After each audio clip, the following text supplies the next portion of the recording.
Kushtia battalion ৪৭ BGB Kushtia জেলা সীমান্তে একজন স্বর্ণ চোরা কারবারি সহ ১ কেজি ৩৪০ গ্রাম স্বর্ণ আটক, যার আনুমানিক মূল্য ১,৯৮,২২,৬২০ টাকা। বিস্তারিত থাকছে কুষ্টিয়া থেকে এম.এ. শাহীন হোসেনের প্রতিবেদনে।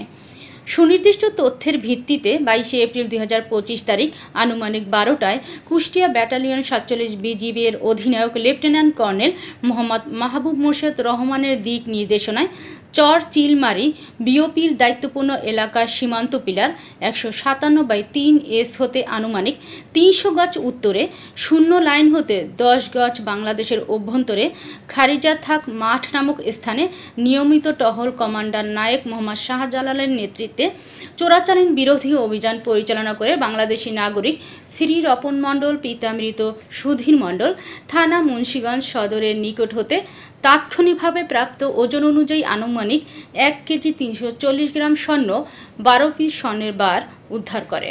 এছাড়াও উক্ত ঘটনার সাথে জড়িত মোহাম্মদ নূর আলম সরকার পিতা মোহাম্মদ মুজা সরকার থানা দৌলতপুর কুষ্টিয়া ঘটনাস্থল হতে পালিয়ে যেতে সক্ষম হয়। বিধি অনুযায়ী মামলা দায়ের পূর্বক ধৃত আসামিকে দৌলতপুর থানায় হস্তান্তর এবং উদ্ধারকৃত স্বর্ণ কুষ্টিয়া জেলা ট্রেজারি অফিসে জমা করার কার্যক্রম প্রক্রিয়াধীন রয়েছে। কুষ্টিয়া ব্যাটালিয়ন ৪৭ বিজিবি সীমান্ত নিরাপত্তা নিশ্চিত করতে এবং চোরাচালান প্রতিরোধ সহ সব ধরনের অবৈধ কার্যক্রম প্রতিরোধে কঠোর অবস্থানে রয়েছে।